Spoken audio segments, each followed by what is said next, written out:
Buenos días, hermanos. Vamos a dar inicio a nuestra escuela dominical, dando gracias a Dios por habernos permitido el domingo pasado concluir con la carta a los Colosenses.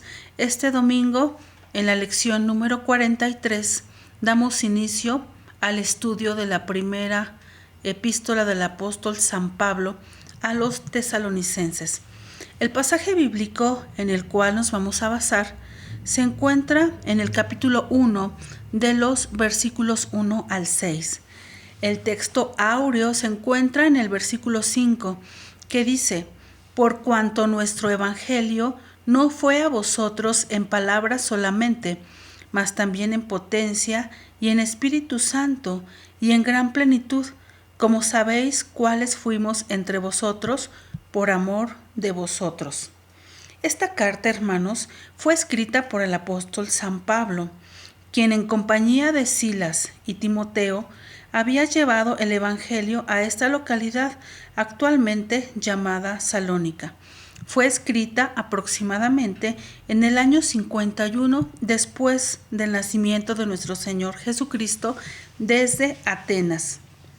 El capítulo 17 del libro de los Hechos de los Apóstoles nos narra cómo después de haber estado en la cárcel de Filipos, Pablo y Silas, al ser liberados, pasaron por Anfípolis y Apolonia, llegando a Tesalónica, segunda ciudad de Grecia, capital de la región de Macedonia Central, ciudad situada entre la intersección de dos caminos principales, uno desde Italia hacia el este y la otra desde el río Danubio en el centro de Europa hasta el mar Egeo.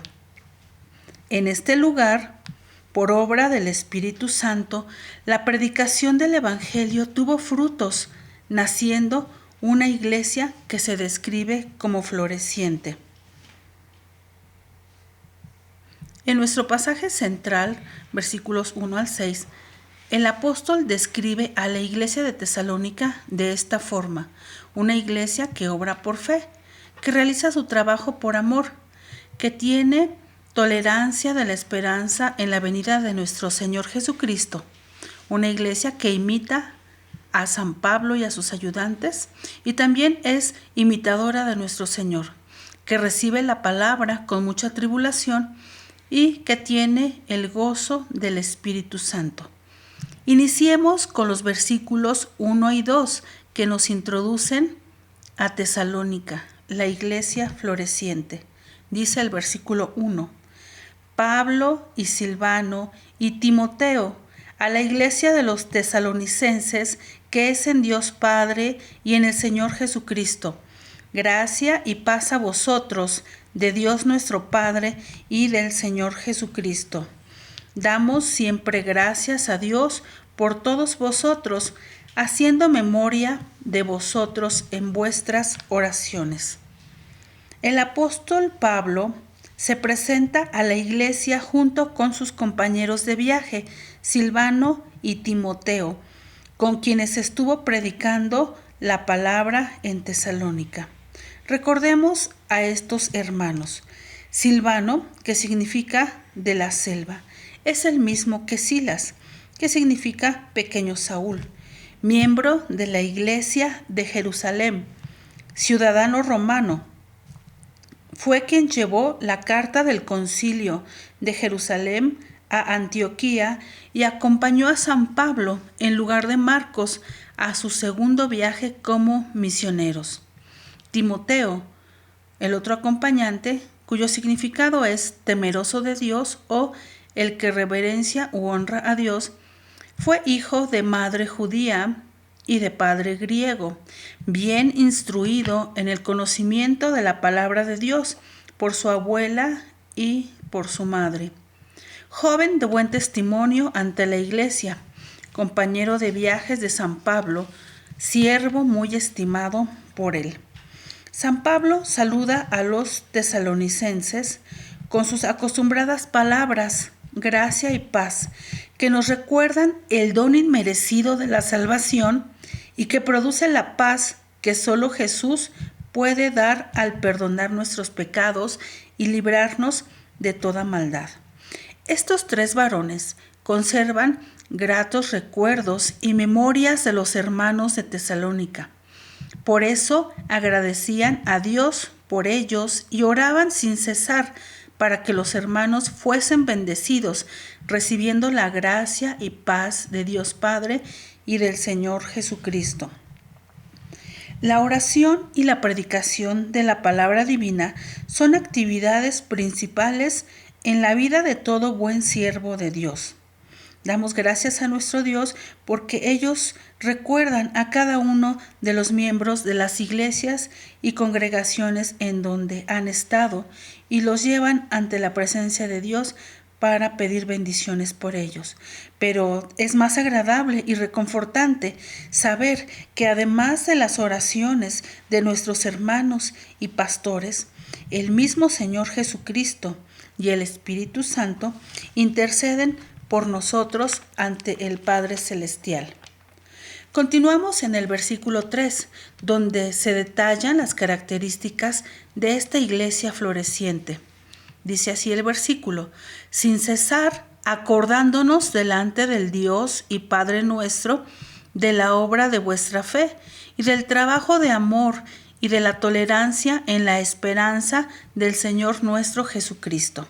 Esta iglesia, hermanos, es floreciente porque obra por fe, que es la primera característica. La fe de los hijos de Dios se muestra a través de las obras, como lo enseña Santiago en su capítulo 2, versículos 14, 17 y 18, que a la letra dice: hermanos míos, ¿qué aprovechará si alguno dice que tiene fe y no tiene obras? ¿Podrá la fe salvarle? Así también la fe, si no tuviere obras, es muerta en sí misma. Pero alguno dirá: tú tienes fe y yo tengo obras. Muéstrame tu fe sin tus obras y yo te mostraré mi fe por mis obras. Según estos versículos concluimos que son necesarias las obras en la iglesia para mostrar nuestra fe. La segunda característica es que la iglesia trabaja por amor. El trabajo del cristiano debe realizarse en respuesta al amor a Dios y por ende a nuestro prójimo. De otra forma, carece de utilidad. Gálatas 5:13, en su parte B, nos dice: servíos por amor los unos a los otros. El servicio a Dios, a su iglesia y a los que nos rodean no debe ser considerado como una carga, responsabilidad u obligación, sino como un acto de amor. El servicio que la iglesia realiza, el trabajo, es por amor. Primera los Corintios 13 nos dice que el amor o la caridad es sufrida, benigna, es misericordiosa. Entonces, nuestro servicio a Dios por amor también debe de ser sufrido, benigno, misericordioso, no buscando lo suyo, no irritándose, no pensando el mal. Todo lo debería de creer, todo lo debería de esperar y todo lo debe de soportar. Este servicio por amor nunca debe dejar de ser. La iglesia florece cuando existe el amor entre sus miembros. El Señor Jesús nos dio un nuevo mandamiento: que os améis los unos a los otros para que vean que en verdad son mis discípulos. La tercera característica de la iglesia floreciente en Tesalónica es que tenía tolerancia de la esperanza en la venida de nuestro Señor Jesucristo.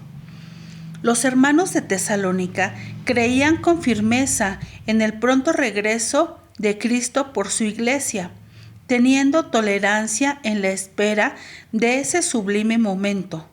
No desmayaban, aunque otros lo negaran y se burlaran de ellos. Segunda de San Pedro 3, en sus versículos 3, 4, 8 y 9, nos advierte acerca de estos pensamientos y dice: sabiendo primero esto, que en los postrimeros días vendrán burladores, andando según sus propias concupiscencias, y diciendo: ¿dónde está la promesa de su advenimiento? Porque desde el día en que los padres durmieron, todas las cosas permanecen así como desde el principio de la creación. Mas, oh amados, no ignoréis esta una cosa, que un día delante del Señor es como 1000 años, y 1000 años como un día. El Señor no tarda su promesa, como algunos la tienen por tardanza, sino que es paciente para con nosotros, no queriendo que ninguno perezca, sino que todos procedan al arrepentimiento. Hermanos, velemos y mantengámonos fieles ante este acontecimiento inminente. La siguiente característica es que una iglesia floreciente imita a sus misioneros, a los que los convirtieron al evangelio, a los predicadores, y también al Señor. El versículo 6 nos dice: y vosotros fuisteis hechos imitadores de nosotros y del Señor, recibiendo la palabra con mucha tribulación, con gozo del Espíritu Santo. El apóstol San Pablo, en 1 Corintios 11, 1 y 2, les habla y les dice: sed imitadores de mí, como de Cristo, y os alabo, hermanos, que en todo os acordáis de mí, y retenéis las instrucciones mías, de la manera que os enseñé. Los hermanos de Tesalónica imitaron el ejemplo de los misioneros, es decir, de Pablo, de Silvano y Timoteo, y del mismo Señor Jesucristo, al recibir el llamado a servir con mucha tribulación, y lo hicieron sin dudar. Dios permite momentos de persecución, porque a través de ella los cristianos damos evidencia de nuestra vida nueva y de la fe que profesamos. El quinto punto, en el cual podemos ver que esta iglesia era floreciente, era porque había recibido la palabra con mucha tribulación. Hechos 14, 22 nos narra cómo San Pablo, después de predicar, fue apedreado y sacado de la ciudad porque creían que estaba muerto. Aún así, en esas condiciones, él confirmaba los ánimos de los discípulos, exhortándoles a que permaneciesen en la fe y que es menester que por muchas tribulaciones entremos en el reino de Dios. Hechos 9:16 nos dice que Dios menciona que a Saulo de Tarso, es decir, ahora San Pablo, era necesario mostrarle cuánto le era necesario padecer por su nombre. La fe de los hijos de Dios, como de San Pablo y de los demás, es probada por fuego, la cual es más preciosa que el oro, que perece, para que sea hallada y que resulte en alabanza, gloria y honor. Primera de Pedro 3:18 nos dice que también nuestro Señor Jesucristo es un ejemplo para nosotros en padecer, porque Él padeció una vez por los pecados. El justo padeció por los injustos, para llevarnos a Dios, siendo a la verdad muerto en carne, mas vivificado en espíritu. El sexto punto de la iglesia floreciente es que tiene el gozo del Espíritu Santo. El apóstol San Pablo pide en cualquier circunstancia estar gozosos en el Señor siempre, y otra vez recuerda que debemos de gozarnos. El reino de Dios no es comida ni bebida, como lo dice Romanos, sino justicia y paz y gozo por el Espíritu Santo. No debemos entristecernos, porque el gozo de Jehová es nuestra fortaleza. Es un gozo permanente, inefable, perfecto, porque es fruto del Espíritu Santo. Debemos gozarnos en todo momento, aún en los de incertidumbre, angustia, soledad o persecución, porque no estamos solos. Dios ha prometido estar con nosotros, acompañándonos y fortaleciéndonos. Podemos concluir, hermanos, con los versículos 4 y 5, aplicándolos a nuestra vida personal y a la iglesia en términos generales. Dicen: sabiendo, hermanos amados, de Dios vuestra elección, por cuanto el Evangelio no fue a vosotros en palabras solamente, mas también en potencia y en Espíritu Santo y en gran plenitud, como sabéis cuáles fuimos entre vosotros por amor de vosotros. Busquemos la llenura y la potencia del Espíritu Santo, como lo hizo la iglesia de Tesalónica al elegir aceptar el llamamiento que Dios les había dado.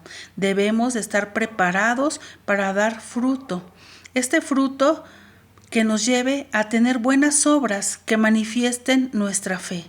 Debemos servirnos unos a otros por amor, imitando en todo al Señor Jesucristo, recibiendo la tribulación y gozándonos en la esperanza de la venida de nuestro Señor en las nubes. Que Dios nos conceda, hermanos, ser una iglesia floreciente. Amén.